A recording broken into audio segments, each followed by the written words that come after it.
Kami datang kepadamu Tuhan, membawa hati yang bersyukur, hati yang menyembah. Sebab kami tahu, sampai hari ini kami semua ada sebagaimana kami ada karena Engkau. Engkau menyertai kami, Engkau bersama-sama dengan kami, apapun yang terjadi dalam kehidupan kami, Engkau pasti ada. Kami buka hati kami bagimu memuji dan menyembah Engkau. Terimalah korban syukur kami, selalu yang terbaik hanya bagi Tuhan. Di dalam nama Tuhan Yesus, kami siap menyembah. Haleluya. Amin. Bukalah hati kita bersama-sama Bapak Ibu Saudaraku. Setiap janji-Mu Tuhan, ku simpan dalam lubuk hatiku.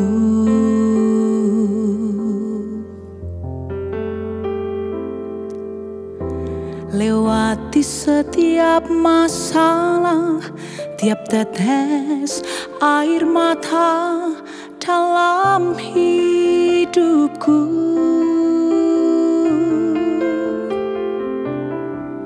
Janji-Mu menopang hidupku, kasih-Mu menuntun langkahku dalam setiap waktu.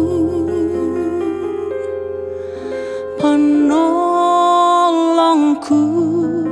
yang aku percaya.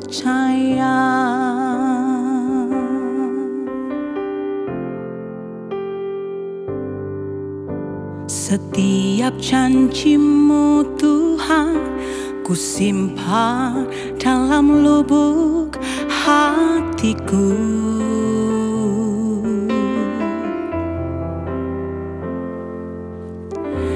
Lewati setiap masalah, tiap tetes air mata dalam hidupku.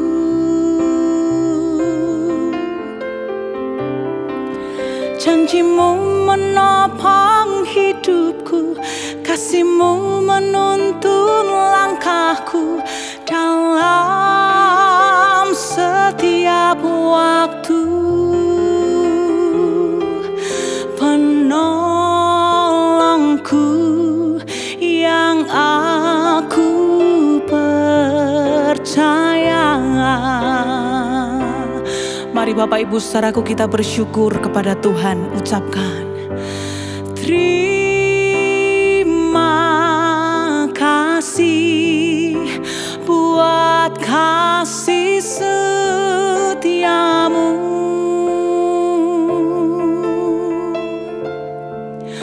Penyertaan-Mu sempurna, janji-Mu tak pernah terlambat menolongku.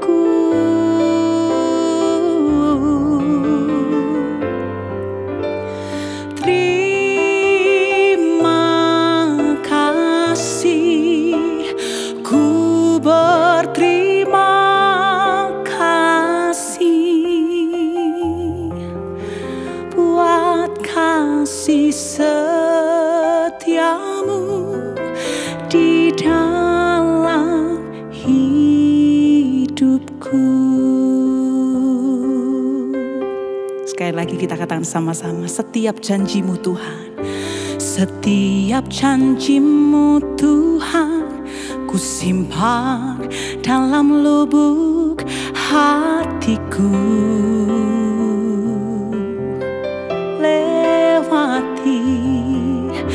Lewati setiap masalah, tiap tetes air mata dalam hidupku.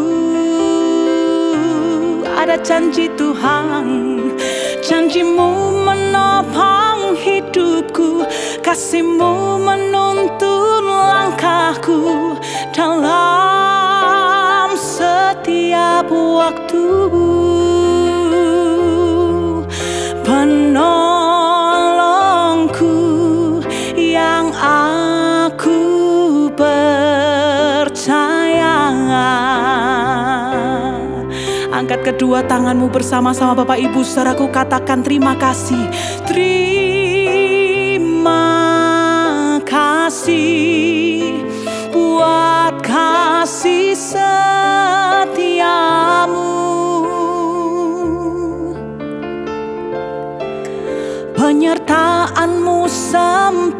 sempurna, janjimu tak pernah terlambat menolongku.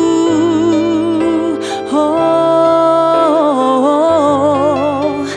terima kasih, ku berterima kasih buat kasih setiamu di dalam hidupku. Satu kali lagi katakan terima kasih Tuhan. Terima kasih buat kasih setiamu,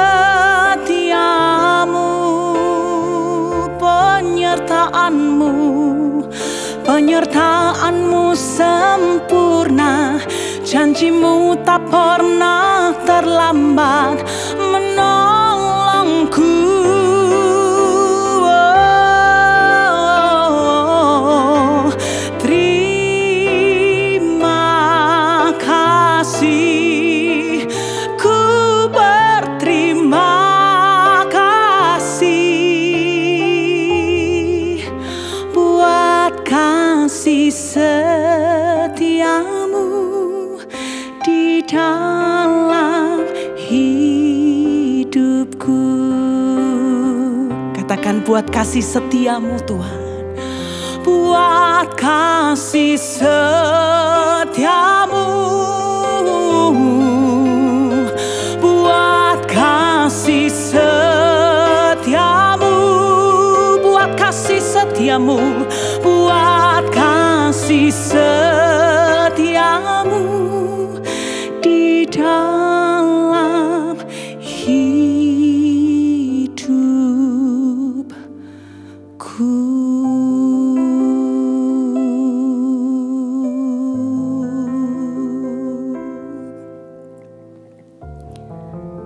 Angkat tangan kita bersama-sama. Dimanapun Bapak Ibu Saudaraku berada hari ini, sembah Dia, ucapkan syukur buat segala perbuatannya yang baik, penyertaannya, pertolongannya, berkat-berkat yang Tuhan limpahkan dalam kehidupan kita, anugerahnya, kemurahannya. Mari bersyukur Bapak Ibu Saudaraku. Kami sembah Kau Tuhan, kami bawa korban syukur yang terbaik hanya bagi-Mu Tuhan. Sebab kami tahu Engkau menyertai hidup kami. Kami sembah Kau, kami ucapkan syukur buat kebaikan-Mu yang tak pernah habis, yang tak berkesudahan, bahkan selalu baru setiap pagi, setiap hari Tuhan. Oh, betapa hati kami bersyukur, betapa jiwa kami menyembah-Mu. Oh, ya karala-yaralamo, hati kami bersyukur Tuhan, hati kami menyembah, biar lidah bibir kami menyembah-Mu, biar mulut kami memuji-Mu, menaikkan kebaikan-Mu, ya Yesus. Kami bernyanyi bagi-Mu, haleluya, haleluya, haleluya. Terima kasih Tuhan, terima kasih Tuhan. Kalau sampai hari ini kami melihat kehidupan kami, betapa hati kami bersyukur kepada Tuhan. Kami ada sebagaimana kami ada karena Engkau Tuhan. Kami masih bisa bernafas, kami masih bisa hidup. Semua karena Engkau Tuhan. Ajar kami selalu bersyukur kepadamu. Ajarkan kami selalu berkata Engkau baik. Ajarkan kami selalu memperkatakan sebab Tuhan baik. Bahwasanya untuk selama-lamanya kasih setiamu. Hati kami bersyukur kepadamu Tuhan. Hati kami bersyukur kepadamu. Terima kasih Tuhan, terima kasih. Terima kasih buat kasih setiamu. Penyertaanmu sempurna, penyertaanmu sempurna. Janjimu tak pernah terlambat menolongku. Angkat tanganmu Bapak Ibu. Terima kasih, ku berterima kasih buat kasih setiamu di dalam hidupku. Nyanyikan buat kasih setiamu, buat kasih setiamu. Katakan lagi buat kasih setiamu, buat kasih setiamu. Oh, buat kasih setiamu di dalam hidupku.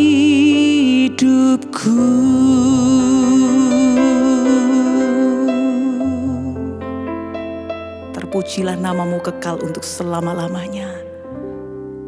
Haleluya. Amin. Shalom Bapak Ibu, Jemaat GSKI Betani Nginden, Manyar, Citraland, Sukomanunggal, serta seluruh cabang-cabangnya sekota Surabaya. Salam damai sejahtera buat kita semua, Bapak Ibu. Kita bersyukur ini minggu kedua di bulan Agustus, kita masih disertai oleh Tuhan dengan luar biasa. Karena itu Bapak Ibu, pagi ini kita akan merenungkan kebenaran firman Allah. Kita tahu hari ini sudah masuk dalam tanggal 8 Agustus 2021. Kita bersyukur untuk penyertaan Tuhan. Karena itu sekali lagi, mari kita tundukkan kepala, kita berdoa. Bapa dalam surga, kami bersyukur kepadamu pagi ini oleh anugerah-Mu kami masih bisa beribadah kepada Allah yang hidup. Walaupun kami ada di rumah kami masing-masing. Kami masih belum bisa berkumpul bersama di gereja-Mu oleh karena situasi yang seperti ini. Tapi walaupun demikian kami sangat bersyukur kepadamu karena kami masih bisa menyembah Allah, masih bisa bertemu dengan Allah. Tak ada apapun yang bisa menghalangi kami untuk bersekutu dengan Tuhan yang hidup. Terpujilah namamu Bapa yang baik, dan pagi hari ini kami akan merenungkan kebenaran firman-Mu. Bapa di surga, kami membuka hati kami, membuka pikiran kami, kiranya Allah memenuhi kami dengan kebenaran firman-Mu. Menghibur kami, menguatkan kami. Dalam situasi seperti ini Tuhan, peganglah tangan kami senantiasa. Terima kasih, urapi hamba-Mu yang banyak kekurangan dan kelemahan. Kami berdoa kepada Allah yang hidup, dalam nama Tuhan Yesus Kristus. Haleluya. Amin. Hari ini Bapak Ibu, kita akan merenungkan kebenaran firman Allah. Tema kita tentang bersyukur, bersyukur, bersyukurlah. Itulah pokok pikiran yang kita akan pikirkan bersama-sama beberapa waktu ke depan Bapak Ibu dikasih Tuhan. Teks kita dari 1 Korintus 1 ayat yang keempat. Saya ulang Bapak Ibu, dari 1 Korintus 1 ayat yang keempat. Firman Allah berkata demikian. Aku senantiasa mengucap syukur kepada Allahku karena kamu atas kasih karunia Allah yang dianugerahkannya kepada kamu dalam Kristus Yesus. Bapak Ibu, Rasul Paulus menulis surat kepada jemaat yang dia dirikan, jemaat yang dia kasihi, jemaat di Korintus. Dia berkata, aku senantiasa mengucap syukur kepada Allahku karena kamu atas kasih karunia Allah yang dianugerahkannya kepada kamu dalam Kristus. Bapak Ibu, mengucap syukur sebuah kebiasaan yang sehat dan baik. Tetapi Bapak Ibu, ada banyak orang terlalu sulit untuk mengucap syukur. Ada banyak orang betapa sulit mengucap syukur, apalagi di tengah situasi pandemi seperti ini. Kita seakan-akan punya alasan untuk bersungut-sungut dan marah. Bukannya sebaliknya, kita mengucap syukur kepada Allah. Bapak Ibu, Bapak Ray Richard berkata demikian, Bapak Ibu dikasihi Tuhan. Perhatikan perkataannya. Yang sangat sederhana, apa itu? Mengucap syukur itu begitu sederhana. Sehingga kita melewatkannya. Dia melanjutkan Bapak Ibu. Kenapa kita tidak lebih bersyukur? Ada banyak jawaban untuk pertanyaan itu. Tetapi yang ini yang paling sentral. Kita tidak bersyukur karena kita tidak pernah meminta Tuhan memberi kita hati yang bersyukur. Lalu dia melanjutkan lagi Bapak Ibu, secara kodrati kita tamak, serakah, meraup, dan tidak bahagia. Jika dibiarkan sendiri, kita akan menjadi seperti orang kaya bodoh itu. Kemurahan hati bukanlah dorongan alami atau natur. Kita tidak terlahir memberi. Kita terlahir untuk mendapatkan. Bersyukur bukanlah bahasa bawaan dari hati kita. Itu perkataan Bapak Ray Richard, Bapak Ibu dikasihi Tuhan. Beliau mau mengatakan kepada kita bahwa betapa sulitnya kita mengucap syukur padahal itu hal yang sederhana seharusnya. Kenapa Bapak Ibu? Arah hati kita tidak ke sana. Mengucap syukur bukan sesuatu yang alami dalam hidup kita. Tetapi firman Allah meminta kita Bapak Ibu. Dan Rasul Paulus mengatakan, aku senantiasa mengucap syukur. Jelas sekali Bapak Ibu, Tuhan senang dengan orang yang mengucap syukur. Kenapa Bapak Ibu? Karena umatnya ketika mereka mengucap syukur kepada Allah, apapun yang sedang mereka alami, sesungguhnya orang tersebut sedang mengakui bahwa Allah itu berdaulat mutlak. Bahwa Allah berhak melakukan apapun yang Dia mau di dalam hidup kita. Jadi orang yang mengucap syukur dalam segala situasi dan senantiasa mengucap syukur adalah orang yang rendah hati. Seperti hukum alam Bapak Ibu, air selalu mengalir ke tempat yang lebih rendah. Maka pertolongan Allah selalu mengalir ke tempat orang-orang yang rendah hati. Jadi bagi saya, orang yang senantiasa mengucap syukur apapun musim kehidupan mereka, sesungguhnya adalah orang yang rendah hati. Pertanyaannya Bapak Ibu, dapatkah kita senantiasa mengucap syukur? Itu menjadi pertanyaan. Mampukah kita senantiasa bersyukur? Lalu selanjutnya Bapak Ibu, adakah cara untuk kita dapat mengucap syukur senantiasa ketika kita kehilangan pekerjaan?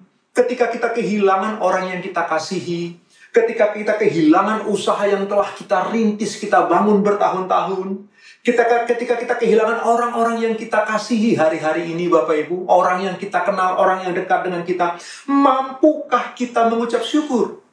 Ketika kita harus kehilangan pendidikan atau jabatan tertentu, mampukah kita mengucap syukur? Bapak Ibu dikasihi Tuhan, hari ini kita akan merenungkan bersama-sama apa tips bagaimana caranya agar Bapak, Ibu, dan saya senantiasa mampu mengucap syukur. Ada beberapa pelajaran yang kita perlu renungkan bersama-sama pada hari ini Bapak, Ibu, Jemaat GSKI Betani, Nginden, Manyar, dan seluruh sekota Surabaya. Yang pertama Bapak, Ibu dikasihi Tuhan, jika kita ingin punya hati yang selalu bersyukur kepada Allah senantiasa, maka ingatlah yang pertama, milikilah hati yang berfokus pada apa yang kita miliki, bukan apa yang tidak kita miliki atau yang belum kita miliki. Saya ulang Bapak Ibu, jika kita ingin punya hati yang senantiasa bersyukur, maka kita harus memiliki hati yang berfokus pada apa yang kita miliki, bukan apa yang tidak kita miliki atau yang belum kita miliki Bapak Ibu yang dikasihi Tuhan. Coba perhatikan gereja di Korintus. Dirintis oleh Rasul Paulus dalam perjalanan misinya yang kedua. Waktu itu di musim semi Bapak Ibu, waktu kita baca di Kisah Para Rasul pasal yang ke-18 ayat 1-18, di sana Tabib Lukas memberitahu kita dalam perjalanan misi yang kedua Rasul Paulus ke Korintus Bapak Ibu di musim semi itu, dia mendirikan gereja di Korintus. Dia tinggal selama 18 bulan ada di sana bersama dengan gereja yang sedang dia rintis. Sambil dia berjualan tenda untuk mencukupi dirinya. Tanda kutip Bapak Ibu, orang-orang di Korintus adalah hasil pelayanannya, miliknya yang begitu berharga bagi Rasul Paulus. Dan Rasul Paulus begitu fokus dengan jemaat ini. Perhatikanlah, itulah sebabnya dia berkata, aku senantiasa mengucap syukur setiap kali mengingat kamu. Jadi Rasul Paulus berfokus kepada apa yang dia miliki, bukan apa yang tidak dia miliki atau yang belum dia miliki. Bapak, Ibu, dan saya, kita perlu memiliki sikap hati yang seperti itu. Ayo kita belajar bersama-sama. Cobalah melihat apa yang kita miliki. Fokuslah dengan apa yang ada pada kita. Bukan apa yang belum ada atau yang tidak ada pada kita. Kenapa kita sering iri, kita marah, kita kecewa, kita jengkel, kita sakit hati? Karena kita lebih fokus kepada apa yang tidak kita miliki. Kita lalai untuk memperhatikan apa yang sudah kita miliki. Kita lupa untuk melihat apa yang telah Tuhan anugerahkan dalam hidup kita. Jadi betapa pentingnya Bapak Ibu untuk punya sikap hati yang fokus pada apa yang kita miliki daripada apa yang tidak kita miliki. Bapak Ibu yang dikasihi Tuhan, seorang hamba Tuhan, Bapak A. Harefa, melakukan penelitian. Bapak Ibu yang dikasihi Tuhan, dia membagikan sampel Bapak Ibu secara random dan diperhatikan hasil sampelnya. Dia hasilnya berkata begini, betapa sukarnya orang percaya mengucap syukur. Dari 500 sampel yang dibagikan, hanya 5% yang mampu menuliskan 25 alasan mereka mengapa mereka mengucap syukur. Hanya 5% yang mampu menuliskan Bapak Ibu alasan kenapa mereka mengucap syukur. 25 alasan kenapa mereka mengucap syukur. Penelitian Bapak Harefa ini mau memberitahu apa Bapak Ibu? Betapa sulitnya kita mengucap syukur. Kenapa Bapak Ibu? Kita lebih fokus kepada apa yang tidak kita miliki atau apa yang belum kita miliki daripada fokus kepada apa yang sudah kita miliki. Bapak, Ibu, dan saya, kita harus punya seni untuk bisa terlatih. Belajar punya hati yang berfokus kepada apa yang kita miliki. Maka itu bisa melahirkan rasa syukur dari hati kita yang paling dalam. Bapak, Ibu akan kaget ketika Bapak Ibu mendaftarkan semua apa yang Tuhan anugerahkan dalam hidup Bapak Ibu dan saya. Waktu kita breakdown, kita rinci semua yang Tuhan anugerahkan dalam hidup kita, kita akan tercengang-cengang Bapak Ibu. Betapa banyak apa yang ada pada kita. Tapi seringkali kita tidak fokus pada apa yang kita miliki Bapak Ibu yang dikasihi Tuhan. Nah, saya ingin memberitahu Bapak Ibu beberapa alasan praktis untuk Bapak Ibu dan saya bisa bersyukur senantiasa. Coba perhatikan statistik ini. Statistik ini sudah cukup lama Bapak Ibu. Tahun 2013, sekarang tahun 2021. Pasti statistik ini sudah melonjak luar biasa Bapak Ibu. Perhatikan ini. Jika Anda bangun di pagi hari dengan merasakan lebih banyak kesehatan daripada kesakitan, sadarilah, Anda adalah orang yang diberkati karena begitu banyak orang di dunia ini yang tidak dapat bertahan hidup hingga hari ini. Setiap hari, 151.600 orang meninggal dunia setiap hari. Ini sebelum pandemi. Sekarang Bapak Ibu setelah pandemi kita tidak tahu berapa ratus ribu. Di negara kita saja setiap hari rata-rata 5 digit kematian Bapak Ibu. Jika Anda tidak pernah mengalami ketakutan dalam perang, kesepian dalam penjara, kesengsaraan, penyiksaan, atau kelaparan yang amat sangat, maka Anda lebih beruntung dibandingkan 700 juta orang di dunia. Tidakkah engkau punya alasan untuk bersyukur? Jika Anda dapat menghadiri pertemuan politik atau beribadah dengan tidak ada rasa takut akan dilecehkan, ditangkap, disiksa, atau mati, maka Anda adalah orang yang beruntung. Lebih dari 3 miliar orang di dunia ini tidak dapat melakukannya. 3 miliar manusia di muka bumi hari ini Bapak Ibu tidak bisa beribadah dengan bebas. Bapak Ibu dan saya masih bisa. Kita tidak pernah dilarang beribadah di negara ini Bapak Ibu. Hanya karena pandemi kita diminta beribadah di rumah kita masing-masing. Tapi tidak pernah ada larangan ibadah. Bukankah kita harusnya bersyukur? Jika Anda memiliki persediaan makanan di kulkas, pakaian layak yang menutupi tubuh, atap di atas kepala Anda, dan tempat untuk tidur, maka Anda lebih kaya dari 75% penduduk di dunia ini. Kelaparan di Asia saja Bapak Ibu sebelum pandemi 60 juta orang mengalami kelaparan. Tahukah Bapak Ibu 2 miliar manusia homeless, tidak punya rumah. Jika Bapak Ibu masih bisa berteduh di rumah yang baik, mungkin sederhana, bukankah engkau harusnya bersyukur? Fokuslah pada apa yang engkau miliki, bukan apa yang tidak engkau miliki. 25.000 per hari mati karena kelaparan. FAO mencatat 6 juta anak di dunia meninggal karena kelaparan per tahun. 6 juta per tahun Bapak Ibu. Kemiskinan ekstrim melanda 1,5 miliar penduduk dunia. UNHCR mencatat 51,2 juta manusia mengungsi di tahun 2013. Bapak Ibu dikasihi Tuhan. Coba lanjutkan, perhatikan Bapak Ibu statistik ini. Jika Anda memiliki simpanan di bank, uang di dompet, uang-uang receh dan mampu membelanjakan sebagian uang untuk menikmati hidangan di restoran, maka Anda merupakan anggota dari 8% kelompok orang yang sejahtera di dunia. Engkau masih punya uang receh? Engkau masih bisa memberi persembahan? Engkau masih bisa menolong orang lain? Engkau kelompok 8% orang di dunia ini Bapak Ibu. Bank Dunia mencatat 2 miliar penduduk dunia tidak memiliki rekening. Jika orang tua Anda masih hidup dan masih berada dalam ikatan pernikahan yang bahagia, maka Anda termasuk salah satu dari kelompok yang dikategorikan langka. BKKBN dalam satu hari, mencatat dalam satu hari, rata-rata terjadi 959 kasus perceraian, 40 kasus perceraian setiap jam di Indonesia. Jika papa mama masih lengkap, keluargamu masih lengkap, bukan kau seharusnya bersyukur apa yang engkau miliki?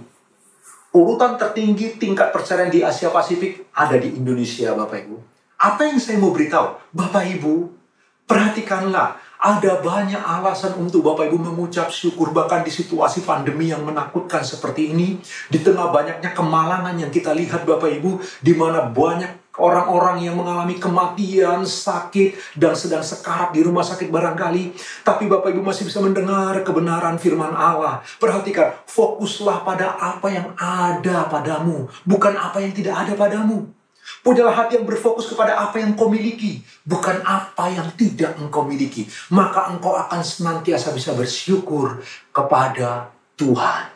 Nasihat yang kedua Bapak Ibu, bagaimana kita senantiasa bisa bersyukur kepada Allah yang hidup dalam kehidupan kita. Yang kedua Bapak Ibu, milikilah hati yang berfokus pada melayani, bukan dilayani. Saya ulang Bapak Ibu.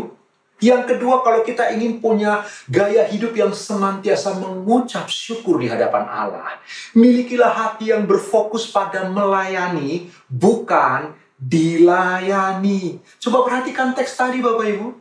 Rasul Paulus yang merintis gereja di Korintus, dia hidup bersama dengan mereka, menguatkan mereka, melatih mereka, membimbing mereka, mendoakan mereka. Apa yang Rasul Paulus dapat Bapak Ibu? Dia bukan hanya difitnah Bapak Ibu, dia diomongin di belakang-belakang Bapak Ibu. Dia dibandingkan dengan rasul-rasul palsu. Dia juga dibandingkan dengan Apolos, si fasih lidah yang luar biasa itu. Dia dibandingkan dengan Kefas, si Petrus, sanguin yang begitu ramah, yang begitu grapya, orang bilang begitu. Seorang yang mahir sekali membangun hubungan. Lalu kemudian Rasul Paulus juga dibandingkan dengan Yesus Kristus. Coba bayangkan Bapak Ibu. Tapi walaupun begitu, Rasul Paulus terus melayani jemaat di Korintus. Hatinya berfokus kepada melayani, walaupun feedback yang dia dapatkan tidak baik. Tapi Paulus terus melayani orang di Korintus, melayani dan terus melayani. Karena bagi Paulus, hatinya berfokus pada melayani, bukan dilayani. Itu sebabnya dia punya gaya hidup yang senantiasa mengucap syukur kepada Allah. Bapak Ibu, bukankah ini yang dilakukan oleh Tuhan Yesus Kristus Juru Selamat kita? Junjungan Rasul Paulus. Itulah yang dilakukan Tuhan Yesus. Yesus mengatakan, Bapak Ibu yang dikasihi Tuhan, aku datang bukan untuk dilayani, aku datang untuk melayani. Dan perhatikan Bapak Ibu, Tuhan Yesus, dia pemilik segala sesuatu, pencipta alam semesta. Dia berkata apa Bapak Ibu? Dia berkata burung punya sarang, serigala punya liang, anak manusia meletakkan kepalanya pun dia tidak punya. Yang dia punya cuma Bapa di surga. Yang dia punya cuma murid-muridnya. Yang dia punya cuma hati yang terus melayani. Itulah sebabnya Tuhan Yesus punya gaya hidup melayani yang luar biasa dan senantiasa mengucap syukur. Bapak Ibu, perhatikan ini baik-baik. Mari kita merenungkan firman Allah ini. Kalau kita ingin hidup kita senantiasa mengucap syukur apapun musim kehidupan kita, ayo belajar. Hati yang berfokus kepada melayani, bukan dilayani. Tuhan Yesus memberitahu kita Bapak Ibu, satu rumus yang berbeda dengan semua rumus di dunia ini. Tuhan Yesus memberitahu, kalau engkau ingin menjadi yang terbesar, jadilah pelayan. Dia berkata begitu Bapak Ibu. Orang yang ingin menjadi yang terbesar, jadilah pelayan. Orang yang melayani adalah orang yang besar. Semua kita bisa menjadi orang besar. Karena semua kita bisa melayani. Mari Bapak Ibu, saya mendorong kita semua. Mari punya hati yang berfokus kepada melayani. Bapak Ibu, saya mau mengatakan bagian ini. Ini sesuatu yang serius, pikirkan dengan matang Bapak Ibu. Tidak ada pelayanan kita yang sempurna. Hanya Tuhan Yesus Kristus yang bisa melayani dengan sempurna Bapak Ibu. Kita tidak bisa melayani Allah dengan sempurna. Allah sempurna. Karena itu standar pelayanan kita melayani Allah harusnya adalah sempurna. Tapi kita nggak bisa. Pelayanan kita kadang bercampur, kadang-kadang kita murni, kadang-kadang bercampur karena unsur ekonomi, bercampur karena rasa bangga, bercampur karena merasa bisa. Jadi kadang-kadang kita melayani itu, cara kita melayani bercampur Bapak Ibu. Sekali lagi kadang-kadang kita murni, tapi kadang-kadang kita gagal kemurnian ketika melayani. Apa yang saya mau maksudkan Bapak Ibu? Begini, tidak ada seorang pun dari kita yang bisa melayani Allah dengan sempurna. Pertanyaannya, kenapa Allah meminta kita melayani Bapak Ibu? Allah tidak butuh pelayanan kita. Dia Allah yang sempurna. Dia tidak butuh apapun di luar dirinya untuk mencukupi dia. Bapak Ibu, Tuhan tidak butuh pelayanan kita. Tapi Tuhan tahu Bapak Ibu, waktu kita melayani, itu baik untuk kita. Jadi Tuhan rindu kita melayani dia. Karena waktu kita melayani Tuhan, karakter kita diubahkan, sifat-sifat kita diperbaiki, kita menjadi pribadi yang lebih rendah hati. Jadi Bapak Ibu, waktu kita melayani Allah, kita sedang dilayani Allah. Jadi waktu engkau melayani Allah dengan cara melayani sesama manusia, sesungguhnya Allah sedang melayanimu. Saya bersaksi Bapak Ibu, saya bersama dengan full timer di Betani Batam, kami setiap tahun sebelum COVID Bapak Ibu, kami selalu melakukan mission trip ke desa-desa, keluar kota, kami melakukan pelayanan di sana. Ini yang kami temukan. Ketika kami melayani, kami dapati justru kami yang dilayani. Kami pikir kami yang bawa kabar baik, tetapi kami yang beroleh kabar baik. Kami pikir waktu kami melayani, kami menguatkan jemaat. Ternyata kami yang dikuatkan. Jadi perhatikan Bapak Ibu, waktu kita melayani, Allah sedang melayani kita. Waktu kita memberitakan kabar baik, kita beroleh kabar baik. Waktu kita menguatkan sesama, kita dapati kita malah dikuatkan. Itulah alasan, walau pelayanan kita tidak sempurna, tapi Allah meminta kita punya fokus pada hati yang melayani. Karena waktu kita melayani, Allah sedang melayani kita juga. Bapak Ibu, orang-orang yang punya sikap hati melayani, orang-orang yang senantiasa akan mampu mengucap syukur. Waktu kita melayani, baru kita bertemu, ternyata kita punya banyak alasan untuk mengucap syukur. Saya mendorong kepada semua jemaat GSKI, Betani Nginden, Manyar, Citraland, Sukomanunggal, dan sekota Surabaya. Dengarkanlah firman Tuhan ini. Dalam situasi yang paling sulit sekalipun, ayo punyalah sikap hati yang melayani. Pedulilah dengan tetanggamu. Jika ekonomi lebih dari cukup, berbagilah kepada mereka. Ayo bergotong royong bersama-sama Bapak Ibu. Bantu pemerintah. Bantu pemerintah daerah di mana Bapak Ibu tinggal di Surabaya. Bantulah. Melalui berkat yang ada padamu. Berbagilah, layanilah. Nanti engkau akan melihat bagaimana Allah melayanimu. Waktu engkau belajar melayani, engkau mendapati engkau sedang dilayani. Tahukah Bapak Ibu, coba pikirkan ini. Bapak Ibu bekerja, pulang bekerja, ke rumah, bercengkrama dengan keluarga, lalu tidur, besok bangun pagi berangkat kerja lagi. Bapak Ibu tidak pernah pusing. Besok apakah mati lampu atau tidak? Besok masih ada nggak bensin di pasaran? Bapak Ibu tidak pernah pusing, besok masih bisa makan atau tidak? Tetapi ada Bapak Jokowi, presiden kita, ada para menteri yang setiap hari harus mikir, besok 270 juta jiwa di Indonesia harus tetap makan, harus tetap bisa menaiki kendaraan, ekonomi harus berputar. Perhatikan, mereka orang-orang yang melayani. Bapak Ibu dan saya, mari kita dukung. Kita layani bagian kita sekecil apapun. Karena hati yang berfokus kepada melayani bukan untuk dilayani. Orang itu senantiasa selalu punya alasan untuk mengucap syukur. Bapak Ibu akan kaget ketika engkau punya sikap hati yang melayani. Engkau akan lebih sering mengucap syukur kepada Allah. Renungkan kebenaran ini Bapak Ibu yang dikasihi Tuhan. Nah sekarang kita masuk kepada bagian yang ketiga. Bapak Ibu yang dikasihi Tuhan, bagian yang ketiga atau terakhir, bagaimana kita bisa fokus untuk bisa senantiasa mengucap syukur kepada Allah. Bapak Ibu yang dikasihi Tuhan. Yang ketiga, hati yang berfokus pada Allah bukan yang menjauhkan kita dari Allah. Perhatikan yang pertama Bapak Ibu yang dikasihi Tuhan. Kita diminta untuk senantiasa mengucap syukur kepada Allah melalui firman Tuhan. Maka yang pertama, fokuslah. Punyalah hati yang berfokus kepada apa yang kita miliki, bukan apa yang tidak kita miliki. Yang kedua Bapak Ibu, punyalah hati yang berfokus kepada melayani, bukan untuk dilayani. Yang ketiga, punyalah hati yang fokus kepada Allah, bukan kepada sesuatu yang menjauhkan kita dari Allah. Bapak Ibu dikasih Tuhan, ayo kita renungkan bagian ini. Fokuslah kepada Allah, Bapak Ibu yang dikasih Tuhan. Kenapa?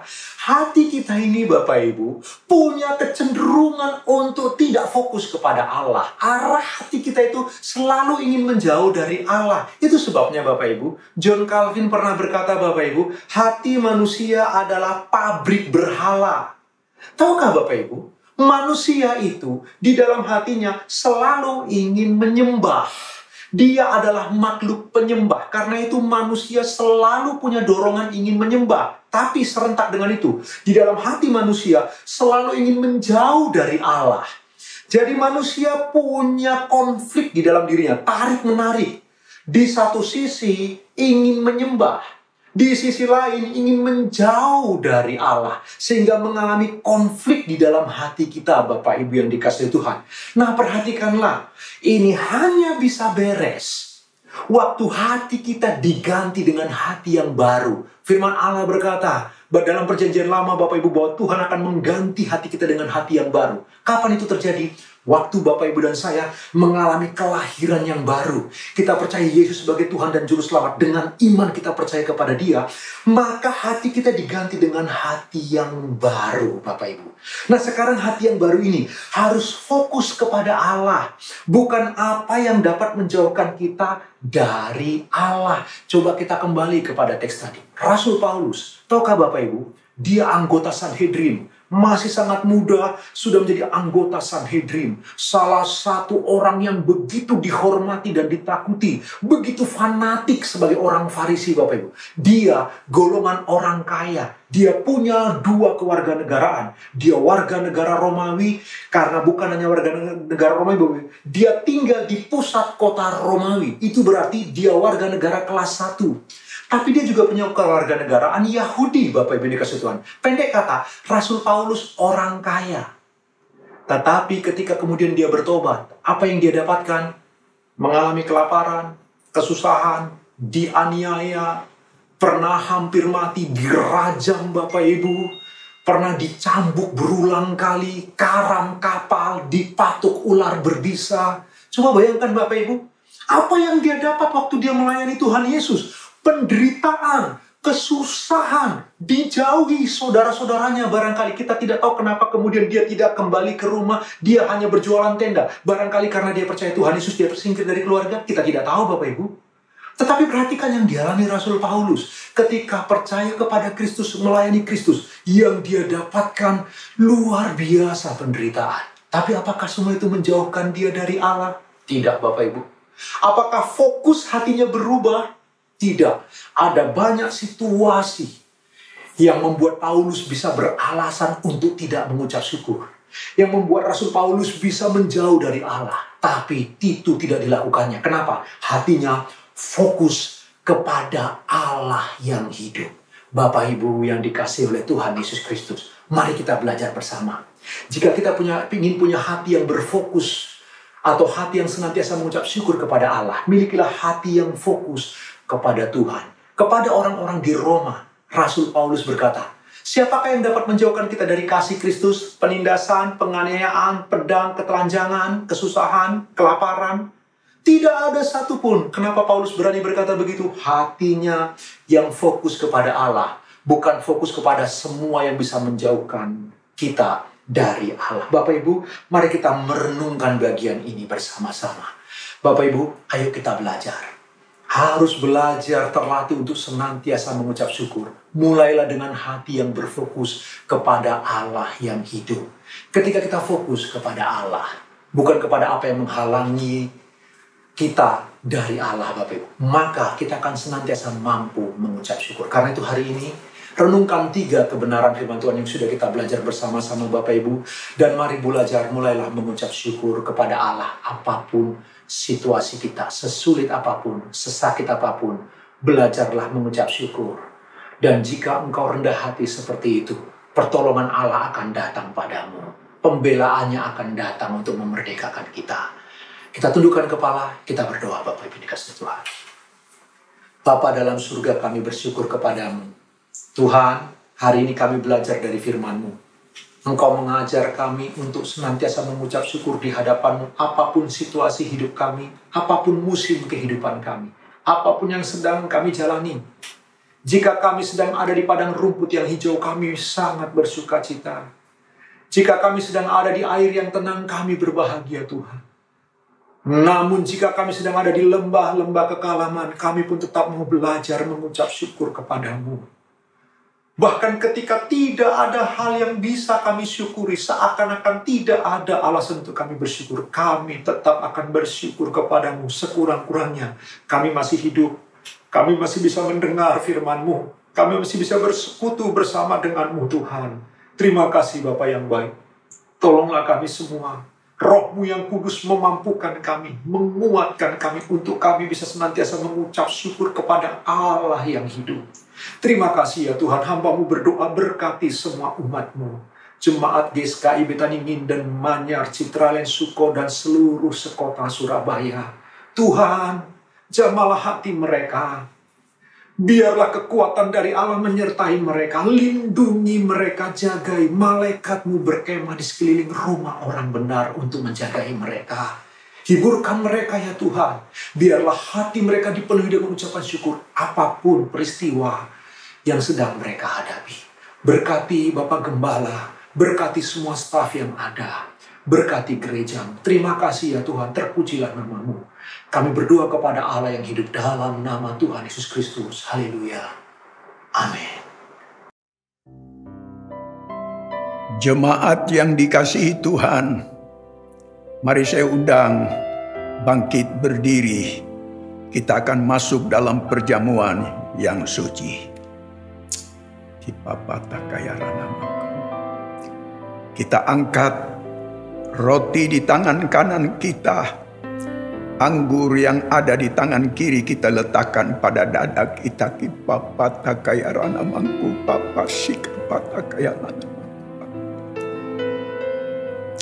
Demikianlah firman Tuhan.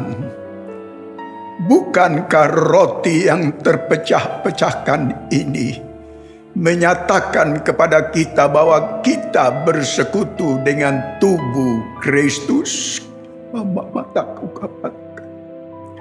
Dengan iman kita makan dalam nama Yesus.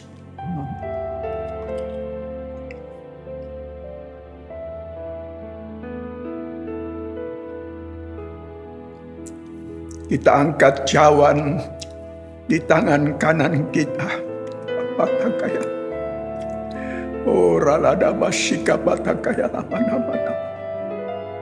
Demikianlah firman Tuhan.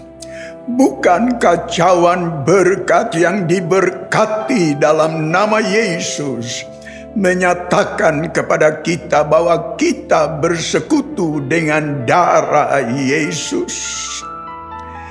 Dengan iman kita minum dalam nama Yesus.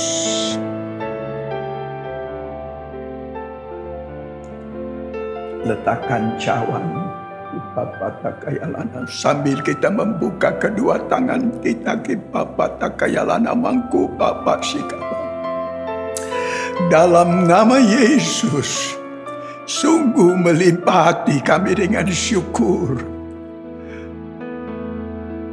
kepadamu Aba Bapa dalam Yesus, buat kelayakan dan perkenananmu. Kami boleh bersekutu dengan tubuh dan darahmu.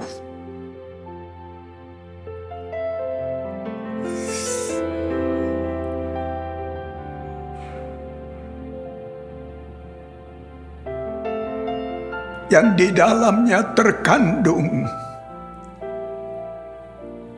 kekuatan, penghiburan, kesembuhan. Sebab itu saat ini kami yang lemah dapat berkata, kami kuat. Kami yang sakit sembuh dalam nama Yesus. Kami yang susah terhibur. Dan kami akan berjalan dan hidup dengan kesegaran hidup Yesus yang menyertai mewarnai kehidupan kami.